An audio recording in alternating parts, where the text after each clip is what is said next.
రాష్ట్ర ప్రభుత్వం సంక్షేమ పథకాల పేరుతో ప్రజలను మభ్యపెడుతూ కాలం వెల్లదీస్తుందని మాజీ వైస్ ఎంపీపీ పోలీస్ రాజులు బీఆర్ఎస్ పార్టీ మండలాధ్యక్షుడు తోట అంజిరెడ్డి విమర్శించారు. సిద్దిపేట జిల్లా మిరుదొడ్డి మండల కేంద్రంలో ఏర్పాటు చేసిన మీడియా సమావేశంలో వారు మాట్లాడారు. మార్పు మొదలైంది, ప్రజాపాలన కొనసాగుతుందని ముఖ్యమంత్రి రేవంత్ రెడ్డి గొప్పలు చెప్పడం తప్ప, క్షేత్రస్థాయిలో పథకాల పేర్లు మార్చడం తప్ప లబ్ధిదారులకు సంక్షేమ పథకాలు అందించిన దాఖలాలు లేవన్నారు. రైతు బంధు, రైతు భరోసాగా డబుల్ బెడ్రూమ్ ఇండ్లను ఇందిరమ్మ ఇండ్లు, ధరణి పోర్టల్ను భూభారతిగా ప్రభుత్వం మార్చి ఏదో అద్భుతం చేసినట్లు గొప్పలు చెప్పుకోవడం హాస్యాస్పదంగా ఉందన్నారు. గ్రామాల్లో ప్రజాప్రతినిధులు లేక అభివృద్ధి కుంటుపడిపోతుందని వాపోయారు. రాబోయే స్థానిక సంస్థల ఎన్నికల్లో కాంగ్రెస్ పార్టీకి ప్రజలు బుద్ధి చెప్పాలని సూచించారు. మాయమాటలు చెప్పి కాలం వెల్లదిస్తున్న కాంగ్రెస్ ప్రభుత్వానికి గుణపాఠం తప్పదని హెచ్చరించారు.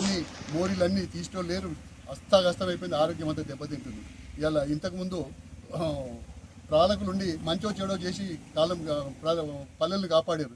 ఇవాళ స్పెషల్ ఆఫీసర్లను పెట్టి పాలన జాగిస్తుంటే ఇవాళ స్పెషల్ ఆఫీసర్లు ఇంటికి దిగపోయే పరిస్థితి వచ్చింది.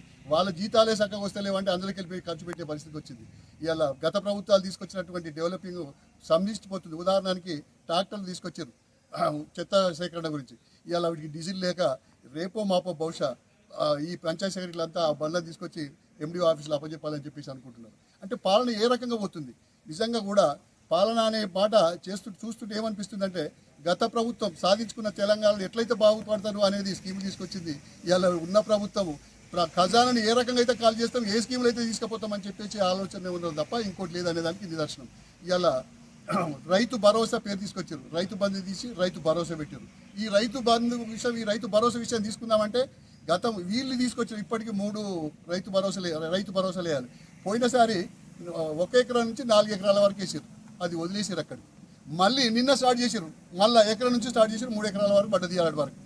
అంటే ఇది కొనేళ్ళుతుందా? ఇది మొత్తం మంది రైతులకు వచ్చేది 6, 7, 8 ఇట్లా మొత్తం అయిపోయేంత వరకు వేస్తారా? మళ్ళీ ఇది 4 ఎకరాలకే ఆగిపోతుందా? అంటే ఇది ఎవరు చెప్పాలి? అంటే దీని బాధ్యత గల్లోళ్ళు దీని మీద ఆన్సర్ చెప్పాలని చెప్పేసి, ప్రభుత్వాలు దీని మీద ఆన్సర్ చెప్పాలని చెప్పేసి కోరుకుంటున్నారు. నిజంగా జనాలు ఆశపడుతున్నారు, అయ్యో మరి మాకు ఇస్తారో ఏమని చెప్పేసి. మనకి ఇస్తారన్నట్ట ఇయ్యరన్నట్ట. ఇలా పాలన ఎట్లుంది అని అంటే, ప్రకృతి వైఫల్యం వల్ల ఈ ప్రాంతం మన మిడిదొడ్డి మండలంలో రాళ్లు కొట్టిపోతే ఒక్క రాజకీయ నాయకుడు, ఒక్క మనిషి అన్న ఏది అధికారంలో ఉన్నటువంటి రాజకీయ నాయకులు వచ్చి మరి భరోసా ఇచ్చిరా తప్ప ఎవ్వరు ఇవ్వలే. అదే ప్రతిపక్షంలో ఉన్న ఎమ్మెల్యే కొత్త ప్రభాకర్ రెడ్డి వచ్చి నాతో అయినంత వరకు ప్రభుత్వం దృష్టి తీసుకుపోయి సాధిస్తారని. అంటే ఈ రకంగా మాటలు చెప్పి కాలం చెప్పి కథం గడుపుతున్నారు తప్ప ఏమీ లేదు. ఒకసారి ఉదాహరణకి ఉద్యోగస్తుల విషయం తీసుకొస్తే నిజంగా కూడా ఉద్యోగస్తులను కడుపులో పెట్టి సాదుకుంటామన్నారు. ఏది ఇవాళ ఉద్యోగం రిటైర్మెంట్ అయితే కోర్టుకు పోయి సాధించుకునే పరిస్థితి వచ్చేసింది. ఇవాళ వీళ్ళకి డబ్బులు ఇవ్వాల్సి వస్తుందని ఇంకో సంవత్సరం పెంచుతారట.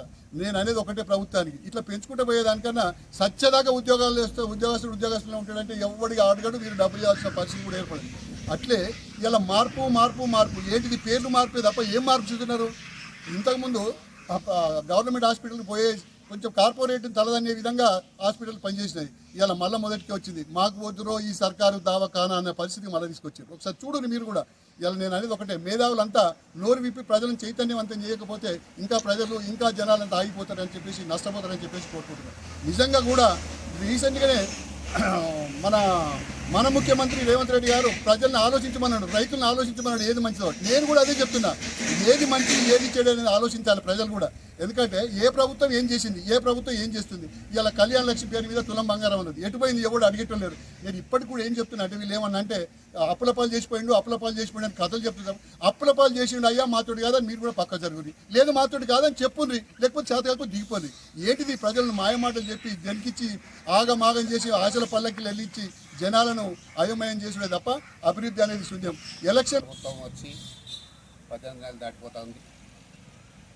6 గ్యారెంటీల పేరుతోని ప్రజలను మోసం చేసి గద్దెనెక్కి ఈరోజు ఏ ఒక్క హామీ కూడా కొన్నేళ్ళ నడిపించకుండా తూతూ మాత్రంగా కొబ్బరికాయ కొట్టి ఇనాగ్రేషన్ చేసినట్టు అన్ని స్కీములు ఇట్లా వేసుకుంటా, ఈ స్కీమ్ స్టార్ట్ అవుతుంది అనుకుంటా కొబ్బరికాయలు కొట్టుకుంటా దండలు వేసుకుంటా పోతున్నారు తప్ప ఏ ఒక్క స్కీమ్ కూడా 100% నడిచింది అనే పేరు మీరు చెప్పినటువంటి స్కీమ్లల్లో దేంట్లో కానీ 100% సక్సెస్ అయ్యింది అనే ఉద్దేశం ఏదైనా ఉంటే చెప్పండి.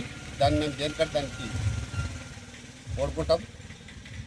ఎందుకంటే ప్రజలు మభ్యపెట్టేందుకు వచ్చే ఎలక్షన్లు ఏదో చేయాలనుకుంటే అన్నీ చేసుకుంటూ వస్తుంది తప్ప అవన్నీ ప్రజలు గమనిస్తూ ఉన్నారు. ఏ ఒక్క కార్యక్రమం కూడా మీరు చేస్తున్నారు. రైతులను కూడా నట్టేట మూస్తూ ఉన్నారు. రైతు బంధుని బంద్ చేసి రైతు బీమాని అన్నీ చేసినటువంటి కార్యక్రమాలు కేసీఆర్ గారు చేసినటువంటి కార్యక్రమం నన్ను పేరు లేకుండా చేద్దామనే ఉద్దేశం తప్ప మీరు ప్రభుత్వం ప్రజల మీద మీకు రాజకీయం చేసి ప్రజలను ఉద్ధరిస్తామనే ఉద్దేశం మాత్రం లేదని హెచ్చరిస్తా ఉన్నా.